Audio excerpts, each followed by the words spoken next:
All right, ladies and gentlemen, good afternoon. Good afternoon. This is Professor A. We're going to have a quick space today. I know my usual time is at 9:30.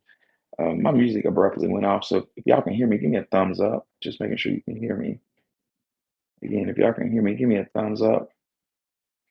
Just making sure my space is. I see a fist, but give me a thumbs up if you can hear me, because I can't hear anything. Somebody give me a thumbs up, thumbs down. Yeah. Okay. Cool. Cool. Cool. Cool.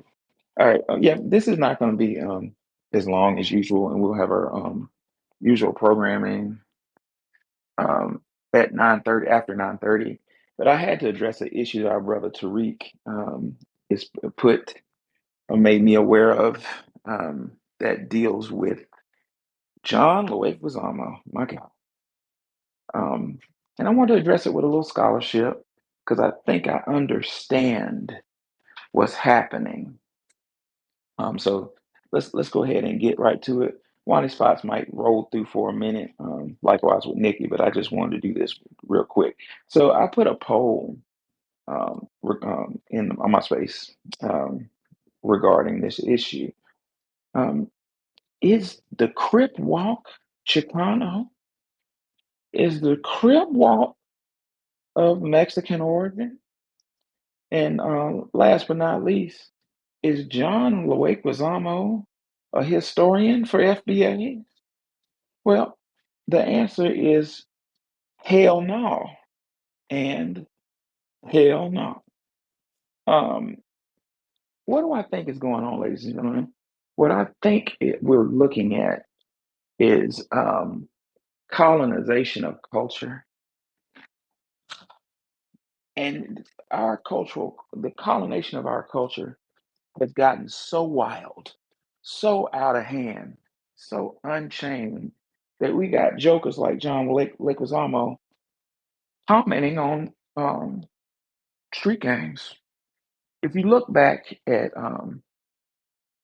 Dr. Claude Anderson and Black Labor, White Wealth, Claude says, um, worst of all, slaves were intentionally kept without hope. A slave's life was committed to producing wealth and comfort for white masters. Slaves suffered in silence, right? So basically, as we pointed out in other spaces, foundational Black Americans in the United States of America, there's been a very long and ugly history of us being used to produce value for other groups. So what we saw the other night um, on the Super Bowl is, vis-a-vis Kendrick Lamar, we saw value being produced um, with respect to the, Crip walk, the traditional Crip dance, if you will. And John Leguizamo um, inserting himself into that gang culture because it was presented with a value. How is he doing this?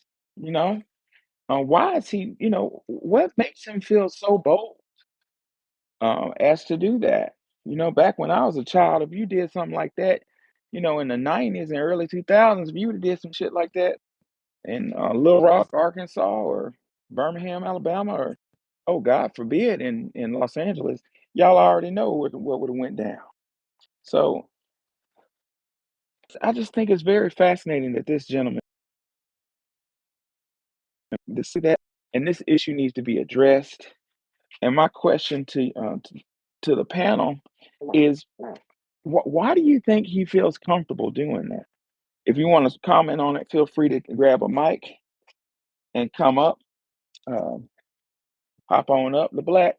What are we looking at? I can't even. I'm having a hard time. That's why I had a early brief space on this. Is I'm really having a hard time comprehending this one, bro. Somebody please educate me. I'm not comprehending this. You know what I What think am it is.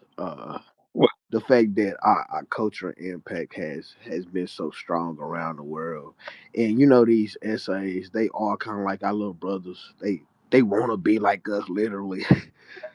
Especially the Chicanos of America. And it's funny because at first they didn't like the gang culture. They was trying to pick up our leftovers from the 20s when they picked up the zoot suits when we left those alone. And now that we're kind of like shifting away from the the hard image of the gang culture, and it's returning back to the essence of what it was at first, being a stated arm of the Black Panthers. It it seems like they're trying to use the same old strategy they always do when it comes down to us shifting to a new gear. They demonize it and then they claim it after we leave it alone. But unfortunately, since we're gatekeeping this year, everything that we kind of like leave alone and don't play with no more, we still gonna claim it. Like, yeah, that's ours. It's just in a play bin right now. We're gonna come back to it. You know what I'm saying? So that's how I'm starting to look at it. Like we never actually just stopped doing any of these genres or any of these things. We just put it to the side, made something new, so we can come back to it and add it to the repertoire of the rest of the great things that we do as Black people. But hey, you the main thing you do with roaches, you spray a little raid on them so they can understand like, this is not the place or the time to be around when company's here. Yeah, I just moved from Memphis, Tennessee. Uh, let's just say Crip is alive and well. Like, is he? Does he not have fear of doing that? I mean, I don't understand. But you brought up a really good point on Black, and I kind of remember hearing reverberations of that sentiment, like in the early 2000s, especially late 90s. You said that, uh, um, and I don't want to dare get it wrong, but you insinuated that Crip was related to Black Panther. Is that? Could you tell me more about that? Yeah, well, me used to be a former so-called gangbanger. Like cripping most, if you don't know the meaning of it, it's community reparations in progress with bloods brothers leading others out of destruction. They was the leftovers of Wow. the Black Panther parties, the young people who didn't get locked up. As we know, like each period that we have uprisings, they lock up our leaders and the next generation of leaders and just leave all the youngsters out here to fend for themselves and figure out how to go about life without any guidance. And that's basically what happened. And it turned into intertribal warfare. Like most things have end up becoming when you have colonizers dividing and conquering you. Wow, that's very fascinating. I heard that, but I haven't heard that in a long time, and I never knew that blood was an acronym. Never knew that. Very Yeah, I mean, you interesting. you know, we Seven. we What? we Go ahead. very ingenuitive people, and we like to speak in code with each other. So, like, you go to Cali, if you ain't wearing the right colors, then you out of place. They gonna question you before they actually get at you. So it's a game within a game, kind of like how Kendrick tried to explain to us. Wow, that's very fascinating. I appreciate the submission on the black. 7-4. Can you explain this madness to me, brother? Yes, sir. I won't be too long. I'm at work, but the last brother he kind of hinted at it, and that is John Leguizamo has a colonizer's mentality. He thinks he's a descendant of the conquistadors that they can just take somebody's shit and claim it as theirs, and that's basically what he's done. He's like he knows that Chicanos had nothing to do with that. He knows that, but he's got a conquistador's mentality. He's saying, "I took your shit. Now what you gonna do about it? I tell you what we gonna do. We gonna hit your ass upside your head. That's what we gonna do with some act right." So, with that said, I yield the mic. Yeah, yeah, yeah, yeah. That's very interesting. He does have a Hernando de Soto saying that's Oh, you broke up a little bit, Professor. They already hating on you. you You broke ain't up. even got deep enough. Hold on one second, Black. My thing broke up. Can you hear me now, Black? Yes, sir. Okay, yeah. I gotta watch where I walk. But what were you saying, man? You kind of broke up. No, I was saying we ain't even got too that deep in it, and they already trying to glitch the space. Yeah, yeah, yeah. No, I think that was me. I took the dog outside, but I'm about to walk back in now. Yeah, Spirit Wonder, can you help educate me on this madness?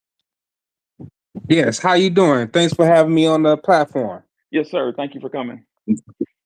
Now, I'm from Los Angeles, Crenshaw District to be more specific. Okay. And yeah, and gangbang culture is like heavy out here, and it's a lot of people that grew up in areas where what I mean doing the crib walk was like the thing, and I've known a lot of like Hispanic people, especially Hispanics that eventually grew up to be essays and everything like that, and they didn't have anything like the crib walk a part of their repertoire. Actually, like when they actually try to dance to hip hop music, even to this day, like they don't have the rhythm. Like their rhythm is off. It's like their rhythm is only in tune with their type of music.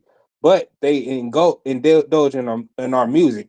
But anyways, I say that to say this though: community revolution and progress. That's Crip. Blood. B- Brotherly love overrides our destruction.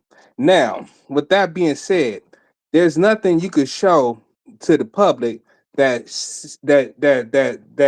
makes us even believe that they had any influence to the crib walk. Now, if you look up this guy named Henry Hurd, his nickname was Crip because he was a black performer. He was a black performer out of Memphis, Tennessee, named Henry Crip Hurd, and he got that nickname because he had a train that hit the vehicle that he was in, and it crippled him, and it took off his right arm and his right leg, but he still ended up doing performances, and he did this dancing routine called Crip Hop. Now, when he did this dancing routine, these dance routines is like really, really similar to how the Crip Walk eventually became to be. And many believe that this is where the origins of the Crip Walk actually came from. This guy named Henry Crip Hurd, and he did a dance routine called the Crip Hop because he only had one arm and one leg. So he'll come out there with one crutch. He'll start off with one crutch, and then he'll throw the crutch, and then he'll just do his dance routine, which is one leg. And things like that we need to really like hone our history, and it's a good thing that us black Americans is tapping into all of our true history. Ever since we've been on this delineation campaign, now we are more versed into the black American history. We're not just trying to tap into black people from Zimbabwe or Patrice Lumumba, this and that. We have a very good history in here. And the more I dig into California history, California black history, the more I delve into Los Angeles history, it gets blacker and blacker. And that's what I have to say because it was so appalling that this John Leguizamo guy, he's known for even trolling anyways. He want to say something that absurd. So he must really want us to be on our tip as far as like history goes because he know stuff like that we can easily debunk. So the more we go on about it, the more we debunking these lies they try to say based on our history. And he chose the wrong month to do that too. Yeah, during Black History Month, it's bold as hell. Bold as hell. But yeah, he's getting that work though. And we are connecting the dots and everything because Crip Walk obviously did not come from them at all. Because in order for you to do the Crip Walk, it's like a syncopated rhythm that goes along with the music, especially music from back in the days when you talk about Parliament Funkadelic and all them, how them OGs was like dancing in tune to that stuff. They wasn't doing that with their music at all. Right, right. Um, All right, then. Thank you for having me, though. I I appreciate it. appreciate it. This is a panel where I'm going to sit back and learn. Well, but first I want to say the Black made a good point, and Seven made a good point. according to Dr. Claude Anderson, he says, quote, immigrants have been, and I said immigrants, he said they, I'm putting immigrants there to give it context. Immigrants have begun the free ride at Black people's expense on civil rights and minority programs. As members of loosely formed political coalition, they are most quiet while Blacks agitate. So that fits into the whole situation when John Lake was almost sitting back quiet, scared to death when the whole gangbanging thing was going on in the 90s. I remember it. I was right in the middle of it. Didn't he didn't say shit on it back then, like Dr. Dr. Claude Anderson. He was mostly quiet during that time. He's playing the fool was playing Mario and playing the pest, which is what I think he is. I think that role is very appropriate for him. He's a pest, um, literally and figuratively. Um, Dr. Anderson says, but they are quick to stake their claim on affirmative action benefits won by blacks. So wow, all these people, all of our brothers and sisters that have lost their life in that gang warfare. I mean, I've lost friends involved. I've lost really good friends that were both in Crip and Blood. No, it was not a joke in the 90s. Those of you old enough to remember, that was not a joke. And he up here commenting on it. Um, Dr. Anderson says from Los Angeles, California to Miami, conflicts arise between blacks and ethnic groups as they seek their share of power and wealth in the mainstream beyond the shadow of black. Yeah, that's a whole other point. I do recall there being conflict between, and I'm not a LA cat, I don't know much about California, but wasn't it conflict between Crip and Blood sets and the Chicano gangs? Wasn't there conflict between them? I do recall that, and he's attributing the Crip Walk to Chicanos. This is absurd, ladies and gentlemen. Where is this going to end? Like, I'm almost speechless. You're colonizing a street gang. This is wild. What's the solution? How do we keep people? Uh, I guess I have more questions than answers in this space. My question is, how do we gatekeep our culture for, because our culture is our culture, you know? People need to stop. People need to stop sleeping with every handsome Chicano man they see and Chicano woman with nice titties they see. People keep bringing these people in because they're sleeping with them. Point Mm. blank. Period. That's the first way that these people get into our cultures because people are sleeping with these people. Wow. And if we phase back at the, I'm not doing it. I've never slept with anybody outside of my lineage, to be clear.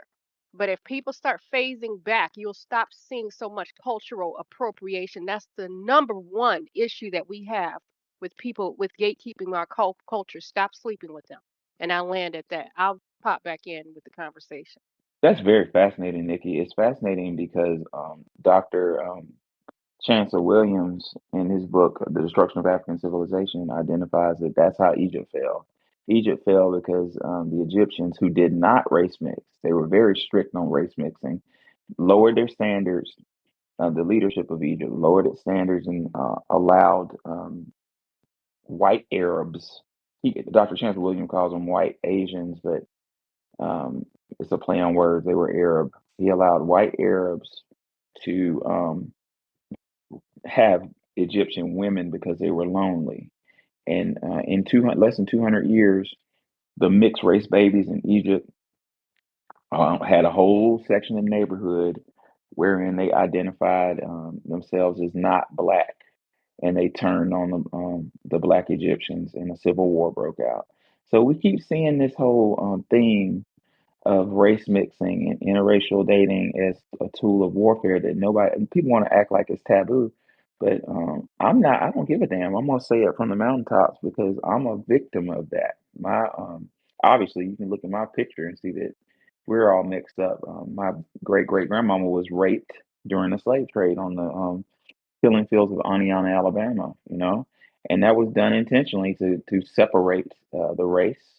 It was done to create an element of control based upon race mixing. So that needs to be addressed. Chancellor Williams addressed it, but we're going to address it as well. That's a good point, Nikki. Thank you for that contribution. Bruce Arms, what's on your mind?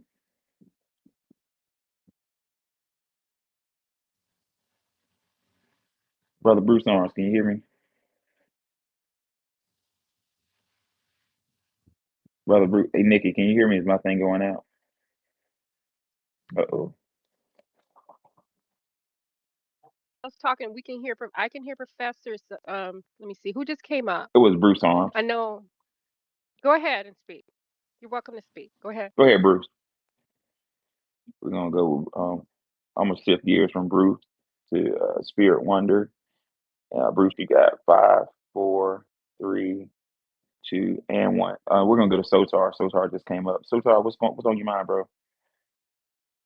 Hey, I was gonna say though, well, yeah, when you talk about those Chicanos, you got two. You got like the North and the South. They don't like each other. So I don't think it's just one exclusively going against the Crips and the Bloods. And then I was gonna say to Nikki, I was like, the Latinos already are a mixed group of people. It's already too many that they already have these Negro abuelas, or they already black themselves. These Venezuelans around me in Chicago, I see some that look just like Professor. Yeah. They look just like us, huh? No, I'm saying yeah. That's a lot of So Venezuelans so I'm in just saying it's not gonna Chicago. be that. You gotta vet everyone because a lot of these you got people amongst our group that are a certain way, and everyone don't get that hidden colors education, and I'm just sensitive to that because if it wasn't for Tariq, It I would is be like, that. It is that because look at hip hop. Look at hip hop. Look at the music videos. There's nothing but like Latino and mixed chicks in these videos. And then you start seeing people like what was that Lisa in the cult jam. She's got a whole movie being made about her now. Hey, Professor Al. Somebody's sleeping with these chicks. Wait a minute. Somebody's sleeping with these people. And they start feeling like, okay, well, I'm hanging out, or my brother or my sister is hanging out with this guy, or my brother's hanging out with this chick, so it's okay. So I understand that they're already mixed, and this person looks just like that person. I understand that they are already mixed, but what they became, other people have had some type of ethnogenesis after they mixed up from wherever they were, but they still are the culture that they are. Dominicans still are who they are. Puerto Ricans are still who they are. They still the culture who they are. And if people would not stop, I'm not saying it's the whole end all be all, but people are going to have to stop denying the elephant that is in the room. And if people would stop doing all of that race mixing and stop sleeping with each other, that was just like the white chick who talks black at one of my jobs, who just start thinking that she could start talking to black people with some yo and talking to them any old way and saying the N word. And that's because she's sleeping with some black man somewhere. So that opens up the door. I'm not saying that it's all of it, but it opens up a big problem. It starts creating a big part of the wedge. Yes, that is the problem, and I'm going to stand on that. But well, continue. I've been in some neighborhoods and I've seen white people that grew up in Inglewood, in Roseland. They're more culturally black. They're probably more culturally black than me. They can hear some things and I won't know what people are saying until I see their body language or actually see what they're doing. And vice versa. I mean, not vice versa. You've seen some Latinos that are in black neighborhoods too. They come from certain families. They're not even integrated families. I think some things are a little bit different. I don't know what percentage that is. I don't know how likely that is. Okay, it could be rare. That I was just saying that. That's it. Oh yeah, that's a good point. But ladies and gentlemen, I just want to, and Nikki really, she smacked that nail dead center. We go back to Dr. Chancellor Williams. Chancellor Williams years ago told us, quote, the weakening of the blacks by turning their half whites against them cannot be overemphasized because it began in the early times and it became the universal practice of white and still is one of the cornerstones in the edifice of white power, race mixing. That's that secret weapon of the system of white supremacy. It's a secret weapon that nobody wants to address. Everybody looks the other way. Matter of fact, they've trained us to be proud of, there's people in my family proud of that grandmama who got raped. Child, look at his eyes. He got green eyes, girl. Ooh, child, look at his hair. Her hair so curly and pretty. Curly pretty, you know what I'm saying? That's how they see it. Child, that baby born, look at the ears. You can tell what color it's gonna be by the ears. What's wrong? What if the baby's a beautiful brown? What's the problem with that? That's a weapon. It's a big weapon that America has refused to address. Dr. Chancellor Williams also says the white Asians were generally very proud of their sons by black women, but these black mothers remained slaves. Damn, that's weaponry. Why is that weaponization? Because the white males would have babies with the black women, but it was important that their children, while growing up, saw their mama in change. So the children, although they loved their mother, were associated darker skin with subservience. So what does that mean? When the child became grown, he kept that sentiment, and that child was constantly fighting for his white father's approval. We see that with J. Edgar Hoover. Look at the early picture of J. Edgar Hoover and tell me don't he look like me? You know what I'm saying? But he was a staunch advocate for the destruction of the black race. Why? Because it's that whole tragic mulattoism. If it wasn't for them, I would be, pure in his mind's eye. Whatever pure is, there's no such thing as pure. Dr. Chancellor Williams says, but while the mulatto sons and daughters were born free and moreover classified as white, as such, they formed a social class that, while never recognized as equal, there goes the weaponry, with the real whites, had just about all the other privileges of free men. So you create a whole subgenre of light skinned, mulatto, weaponized children, and you let them have all the freedom of the dominant society, but you constantly remind them that no, you're not quite there, you're not quite there, and that creates the weapon because they're gonna look back at that black mama and say, it's your fault." And like J. Edgar Hoover, anybody who looks like mama is gonna be punished. This shit is vicious. You see how, oh, wow. Wow, professor, that is deep. You see how they use it? They use every angle of mixed race against us. That's why we have to be aware of it and be careful of it. It's not your fault that you were born. It's not your fault that that happened. I think people felt like when you were born that you were going to be used in a certain way, but hey, you're being used to further black empowerment. They didn't expect that. They didn't expect her to really have a Professor Alan. Right, right, Look at right, right. that. Look at what we got. And historically, if you look at it, the light skinned mulatto, quote unquote mulatto class, or the leading the charge with the fight against white supremacy, Malcolm X. You know what I'm saying? Muhammad Ali. You know, that's it goes both ways. It can flip into disagreeableness with J. Edgar Hoover and Alexander Hamilton's ass. People forget that he was black. He wanted white daddy so approval so bad. Um, but it can flip into the realm of Muhammad Ali and uh, Malcolm X and Adam Clayton, Adam Clayton. Well, I can't say it's Adam Clayton Powell. People don't really celebrate him enough. He did a lot for the black race, and Adam Clayton could have passed. He could have easily passed, you know. But he reminded his sons, he reminded the world that I'm black. Pull up a picture of Adam Clayton Powell. He could pass it. Okay. He could pass as a white guy, but he refused to. Another one who I think lost his life. I think he was killed. From my reading of history, I think that they killed him. Was Maynard Jackson in Atlanta, who I got accused of looking like. Maynard got a lot of opportunity. He was a black mayor in Atlanta. They made so many black millionaires in Atlanta. I think they poisoned him for that. He had a mysterious heart attack at Dulles Airport, helping too many black people, in my opinion. Or maybe he just had a heart attack. Who knows? Hey, Professor. Yes, sir. Hey, with Muhammad Ali, you know his name was Cassius Clay. Yes, sir. Everyone. You know who you know who that was back in the day? No. It was a white man named Cassius Marcellus Clay. They call him the Lion of Whitehall in Kentucky. Like he was rough. He looked like Brad Pitt. If you ever look at a picture of him, but he was a big abolitionist. He freed like his father's slaves, and all these people wanted him killed. And one story is that This one white guy tried to assassinate him and shot him while he was preaching, not preaching, speaking at this political rally. And Cassius got up, saw the guy running, ran after him, took him down and like gouged his eyes out. And I think stabbed Wow. him too. So, it's interesting. I'm just saying with Muhammad Ali, it's like that was just a lineage from him. Because that's what the father and the grandfather, like the father was named after Cassius Clay too. And then Muhammad Ali was. So it's like that spirit was passed down. So it's to me it's 50-50.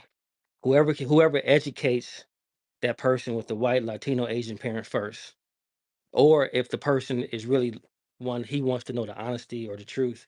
He wants to know what's really going on. Then it's gonna be up for them to decide ultimately. Because a lot of these people, they just want to go with whichever is convenient. But if they really want truth and integrity and honesty, then they say, okay, well, I gotta do what I think is best. Yeah, yeah, it's That's right. So, interesting. Ty, you bring some good points to the conversation, and we appreciate you so much. Oh, Well, always. you gotta look up that dude though. That dude was no fucking joke, Cassius Clay. Like he was a straight killer. Like he ambushed people coming to his house and killed them. Like he would just gouge you, gouge your eyes out, cut your stomach up, leave your intestines out. Like he just made it real. He left a message every time you tried to come for him. A Like it's spectacle. crazy. Yeah. I saw a Oh, video. you don't get that no more with people. I saw a You video of. don't get people making messages no more like that. So, I would love to find a video, and I've tried to look for it and couldn't find it. But I saw an interview of Muhammad Ali. Muhammad Ali had special powers, and I'm not even flogging. I'm dead serious. He was it Johnny Carson? It was one of those talk show hosts who asked him to carry a to pick up a piece of aluminum for like a gum wrapper, and he said Muhammad Ali said, "Hold your hand open." And Muhammad Ali focused on it real hard. He said, "It's gonna get hot in your hand. It's gonna be so hot you can't hold it." And he kept focusing on it, and by Lord, the thing just said, the dude said, "Out," and dropped it. Muhammad Ali has special powers, no cap. But you're right. It depends on. It's a whole slew of circumstances that can shift the attitude of a mixed race child. If you look back at J. Edgar Hoover, he was from originally from Louisiana. Um, in Louisiana had a culture of octoroons, half white and 25% white Negroes who actually had higher legal status than everybody else. As as history tells it, his family could pass. I don't think he could pass, but his family could. And somebody snitched on him, and the Klan ran his family up out of Louisiana because they were passing for white. Somebody said, "You're not white, you're Negro," and they had to run to Maryland. So that always had left a negative, sour taste in J. Edgar Hoover's mouth. And J. Edgar Hoover was spiteful ever since then. So you're right; it does depend on your environment and depends on your personality. In school, they call that nature versus nurture. What makes a pit bull mean? Is a pit bull mean because a pit bull's mean? Not necessarily. A pit bull can be mean because it's been trained to be mean, and it's a very powerful dog. So, very interesting discussion. So, is the Crip Walk Chicano? Hell no. Is John Leguizamo an FBA historian? Absolutely not. He's a pest. Um, Anybody else want to come contribute? This was not going to be a long space. I wanted to gain an understanding of what I'm looking at, and believe it or not, the black and Seven and a couple of others have really educated me. I had no clue that blood was an acronym. No, I didn't know that. Now I know. Um, Anybody else want to come up and contribute? I know that someone put something out the other day. I got to find the man's name. His name was something Crip Heard. They were saying that it was a black man from the 40s who had only one leg. And he started doing some Crip dance, and that the Crip came from him. So I'm going to post something about it in just a few minutes. Just give me a few minutes to post about it if somebody wants to talk about it. Got it, Nikki. So while Nikki's posting, in the jumbotron, you'll find Nikki the Gods, Cash App, Show Her Love. Also, you'll see my Cash App. I have wrote books on this various subject. I'm working on my second book, but my first book is in stock. In my first book, I talk about psychological warfare. I talk about origins of the foundational Black American. and I talk about why we're in the situation we're in, and furthermore, we talk about how the European planned this. This was well planned based on experiments that the European did with his own children. So it's not just a regular book; it's a workbook for the Foundational Black American Family, where we have essays and exercises where to help you and your family discover the psychological effects of racism. If you're interested in the book, go to my Cash App. It's Our Story Publications. Put $25 on the Cash App and put your full address and zip code and name in the Cash App, and I'll send them out this weekend. Agent Zero, what's on your mind?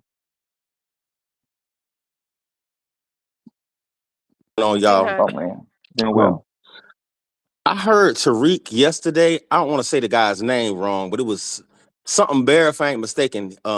That's who he said uh he believed it was the first Crip doing the Crip walk. I guess it was back in the 70s, maybe even the 60s. I don't know exactly.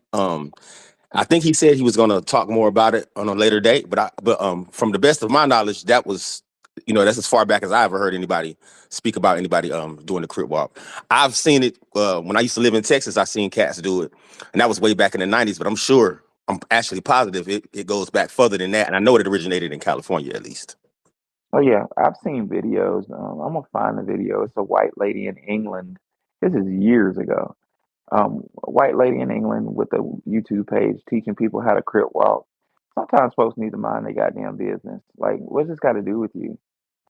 My concern is how. Yeah, you don't. Yeah, go ahead. I'm sorry. No, I'm sorry. Go ahead. I was just gonna say we need to figure out a way to gatekeep our culture because our culture. I'm sick and tired of our culture being stolen and misappropriated, for better or worse. It's ours. I, you- I kind of liken it to the game of whack-a-mole. When you hit one, another one gonna pop up anywhere, right? Yep, Pop up somewhere else. You hit that one, someone's gonna pop up somewhere else, right? yep, So we just keep whacking the mole. yep, yep. Maybe build a culture of whack-a-mole with our children. Uh, Right, right. And I'm gonna step down. okay, Mama, I don't recall you being on stage before. Well, welcome. What's on your mind? Hey, I actually was here before under a different account name. It was Debbie Boops. Oh yeah, Uh, Debbie, what's going on? I haven't seen you in forever. yeah, I gave birth to my newborn. That's kind of why I went Congratulations. Con- away. The doctor's like, Congratulations. you're Yay. stressing too much. You need to stop your social media activities. So thank you, thank you. Anyway, just saying hi and listening in. If I do have a comment, I'll chime in. So thank you, Nikki. Oh yeah, appreciate you. And it's good to see you, Debbie Boots. That's the old school, y'all. This is back from the she back from the old days. I'm just looking at Wani's Wani put a post out here that says his John Lake was on with his story. It's funny as hell. Let me repost it right quick. Whoa, that's funny. Um, I don't know if y'all can see on my timeline, but I just reposted what Wani sent. Um, yeah. Well, this wasn't meant to be a very long space. I'm gonna go with this Black. Go ahead, Black. Yeah, I was gonna say, have you ever seen the film Blood In and Blood Never Out? seen it. Okay, it's a film that describes like the Latino gang culture, and we look. It's called Blood In Blood Out because it's about like the first wave of mixed breed Hispanics or mixed breed Mexicans that tried to pass for white, and when they got locked up, they had to choose either their white side or their Hispanic side. And the movie dives into how they used to play both sides and weave in between the gang world. And it's funny because the dude that was like mixed breed, he didn't like his white side, but he took it to his advantage and used it to advance to the top ranks of the Mexican gangs. It's funny, but but in the movie it proves that they always, no matter what, if they going against black people, they're gonna team up with the white people because that's what they closer to. But that's a good movie to look at when you want to like figure out the early stages of Latino gang culture. They probably picked up some of our dress code to kind of weave throughout the gang culture, but they was mostly trying to either be white and conform with them, or try to conform with the real Mexican gangs. That's how MS-13 ended up being prominent over like American Hispanic gangs. So that's a good movie to watch. It's long as fuck. It's like 3 hours, but it got all the like long Hispanics that's been in the game for the movie game and for a long time. I want to say he in that movie too. I want to say he played like a drug head in that movie, which he always play kind of like throw out parts. Like he really not the main character in most movies he in. So I'm surprised he even talking like this when he never really just had a Career. real Yeah, movie career. no cap. Well, that's what he's been. He's been just being a pest for no reason. I thought it was more tetherism, but he's also being a pest, just like it was said earlier. The conquistador came out of him. He seen he was about to get ran out of America, so he had to either pick a side, and he chose the colonizer Man, side. that's man, y'all getting deep. If you look in the Jumbotron, I got on one spot caricatures of him as a pest. Is quite appropriate. If y'all hadn't peeped at Jumbotron already, in the '90s, one of John Leguizamo's main roles was he played the pest. So there's a saying in the theater: the roles you play are not. If you really get cast by a good casting director, the character you get cast in is not too much far from who you really are. And that was one of his main roles, is the pest, and that's exactly what he is. Hey, Yes, sir. for them Crips, I mean, Chicanos running in place. That's funny as hell. Agent Zero. Um, if your mama or your daddy say you're a liar, I'm gonna believe it, right? Yep. John Leguizamo's daddy, and this you can go on the internet and find this. His daddy even said, "Man, he ain't Puerto Rican, he's Colombian. Why is why is he interjecting himself? If he can't be happy who he is, how he figure? I mean, what's going on with him interjecting himself in our business? Yep. That's what Dr. Howard Zinn said. He said racist hostility is a easy substitute for class frustration. The dude's frustrated with himself, so he looks for somebody to let me find some color people. Where the black people at? That's casebook. That's what people do. But the only difference is we are becoming hip to it. We're getting sick and tired of it. It's the same game over and over again. They're gonna have to figure out new games, which I don't know if they can do. No, no cap. I think. Hey, thanks, Professor. What's up, bro? I just wanted to kind of like bounce off of what the Black Receipt just had said about these Hispanics. Because in 1972 in California, in the prisons, formed a gang called NLR, Nazi Lowriders. All right. Which that was a collaboration of Hispanic gangs and the Aryan Brotherhood. They've routinely sided with white supremacy when it comes to us. And routinely in like Southern California and other border states where there are rumbles or riots, they routinely side with Aryan Brotherhood when it comes to us. So this is nothing new. They've been doing this. We've had to fight against Hispanics in high schools and junior highs throughout Southern California, all throughout the 90s and the 2000s, having race riots. Right. Okay, Hmm. so yes, sir. They've never been an ally, a true walking, breathing, living ally. So that facade is going away. And that's I'm letting my plane with that. Yeah. You know, Go ahead. woo, woo. I, y'all bringing up some good points. Just keep it coming. Y'all bringing up some. That was a good one right there. Loved it. Thank you so much. Yeah, right on, man. Right on. I'm They have never been, they have, I'm trying to think of when they have ever been our allies, unless it's had something to do with them tethering off of us and saying, hey, we are the same. So now let me take your portion. And now, why do you want part of our portion? Because your stuff is our stuff and our stuff is our stuff. And hey, why don't you pull up yourself by your bootstraps? It has never been anything different from that. So I'm just so glad most of the people in these spaces, whether they're contributing on stage, whether they are in the audience, they are on code. We don't even need to say much. You guys just already know. I'm gonna pull Alexander up and see what he has to say. Come on, Alexander, what's on your mind?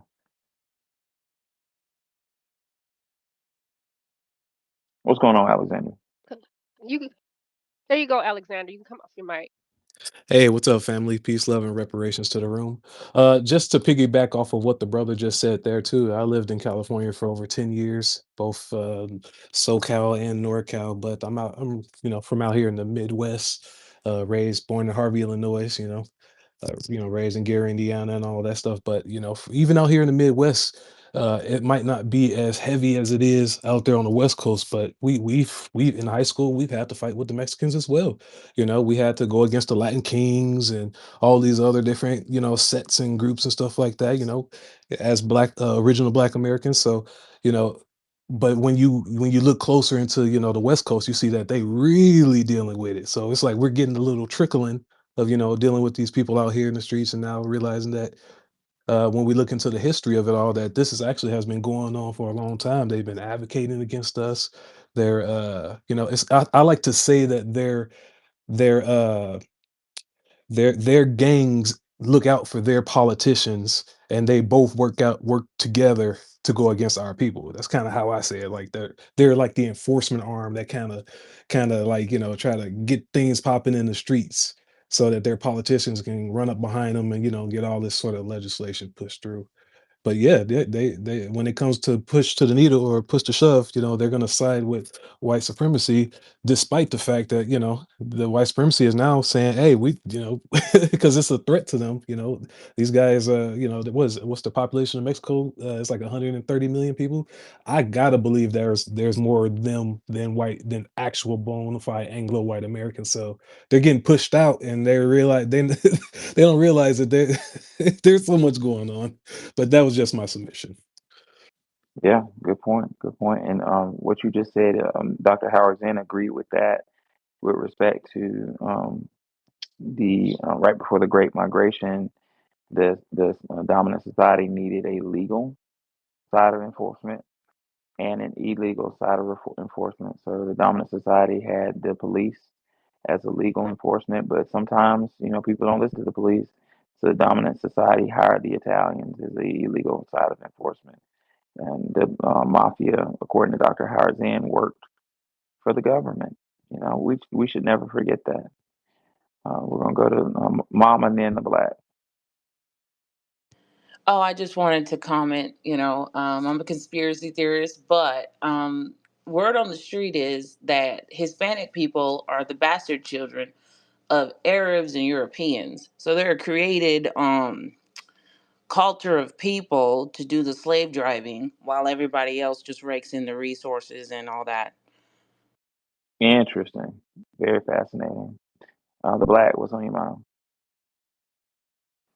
Yeah, I just want to say it looks like he been admiring black culture for a Yep, long time. He was probably one of those people that Sotar was describing earlier that was living around a predominant black area, and he he didn't really just love his own culture because he was probably excluded a lot. So to fit in, he picked up a lot of black culture because it when he first did tried to make the little documentary about one crow, that disrespectful shit.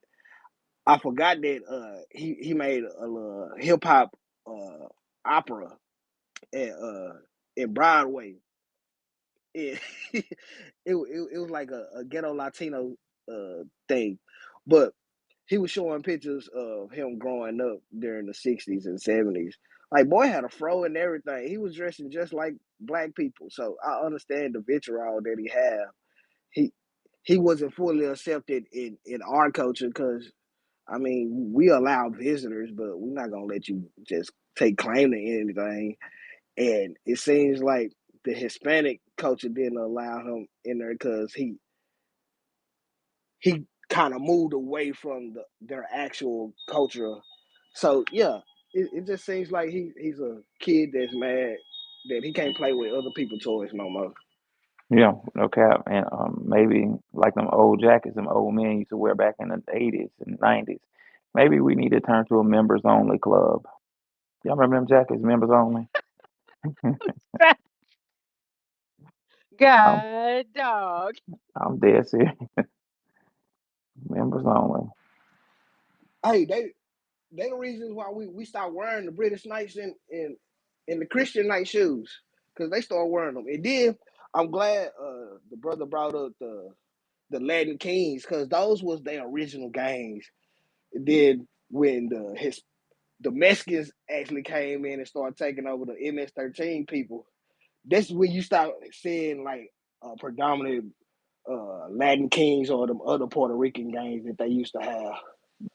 You It reminded doxing me all of our ages, but damn, you cooking with that because all of this is true. I remember that some of this shit. yeah, they used to wear yellow and gold because a lot of them came to Texas. And then when them MS-13 people started taking over, then that's you stop seeing them because they wearing yellow, purple, some throw little colors that black people wouldn't just be wearing out here. Talking about they banging in these colors. Yeah, we But keep why it couldn't they simple. be great with their gangs in their homeland? Why they had to be great with they with They gang were banging in our country? degenerate gangs. And Savages. and and look, what Mama said, it do kind of make sense. They are like leftover scraps, mixed breed Arabs and Mongols. Cause I call like Arabs like African sand Mexicans, cause they look alike. When you really just look at them, Black, you be saying some funny stuff, boy. Alexander, come to you got the floor. All right, yeah. You just sparked my interest when you said we maybe it's time for us to become a members only society. It it might have been a lighthearted joke, but I actually take that very seriously because as an original Black American, I've been living on this federally recognized tribal reservation for about 16 years, going on 2 decades, and I've been able to see up close how they run their society. And I just think it's very interesting because they're members only. That's literally what it is. That's what these tribes are. They're members only. They can go out and adopt people, but into their tribe, even if they have no connection, but more often than not, it's a lineage based society. And I've jumped into a couple of spaces and I spoke with Tariq and I brought up to him, that maybe it's time that we need to create our own tribal sovereign, maybe not sovereign, but tribal identity that further kind of codifies who our people are, our culture, our music, everything like that, our inventions. We date back over 500 plus years, a collection of both original Black Americans that were here, plus enslaved Africans, the ethnogenesis of a new people. I think we have a claim that we are a unique tribal group. And that's kind of what I created over there. I call mine the original Black American People's Tribal Community. It's open to all 43 million of our people, or 40 million. But it's just kind of little things that I've been working on, taking, like I said, taking a lot of cues from this federally recognized tribal land that I live on. And also I go to South Dakota and I see non-federally recognized tribes and their fight for federal recognition. So that's just kind of where I'm going. He's brother Tariq is right when he says that when you make, because these all these tribes have chiefs, a leader per se. But and he said you kind of make yourself out to be a target. Well, I mean, at the end of the day, some brothers and sisters, we're just gonna have to fight good fight. We can't be scared. We gotta really just go for it.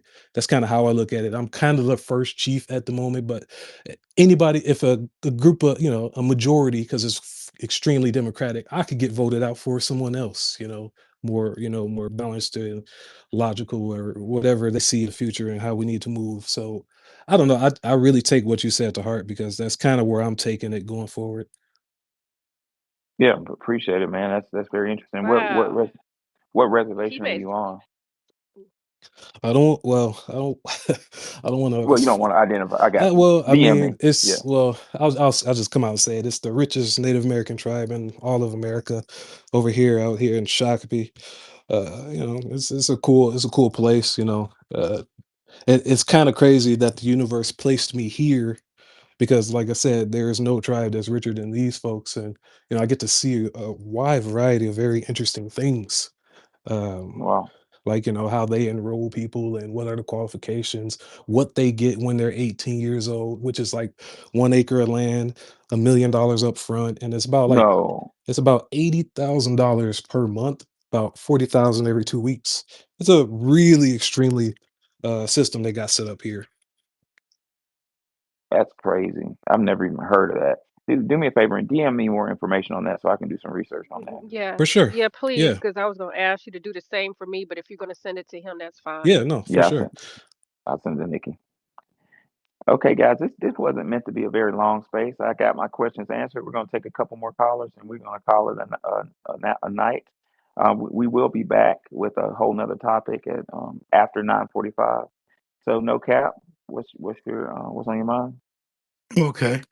Um, Thank you again, Professor. I just wanted to chime in on the as far as like the reservation and everything goes and the Native Americans, that's what most Native American tribes, as far as at the time of 18 years old, they receive a lump sum of money, and then they receive another lump sum when they turn like 21, and then another one when they turn 25, Yep, along 25. that lines. Yeah. And then they get free housing, and the only thing they have to do is pay like utilities and everything else extra that they get, but they get the free housing in that free land. I'm very familiar because I know quite a bit about the Kumeyaay, who are east of San Diego, down in California, right there along the border. Um, but to touch back on the Latino problem, the Hispanic problem, this is a problem because of where it started. All right, there's three things that fed into their anti-black racism. That was La Panza de la Sangre, which is the blood purity laws established during the Spanish Inquisition. That's why all these Spanish colonies have some form of anti-black racism. And another thing that fed into it was German rat lines. After World War II, when these Nazis fled their country, fleeing conviction, they fled to places like Mexico, South America, Argentina, Bolivia, all those different places, America, Switzerland. But for the most part, they went to these Latin American countries. And around that same time, or maybe a little bit afterwards, came a process by these Western white countries that the Spanish countries or the Spanish colonies refer to as blanqueamiento, which is whitening.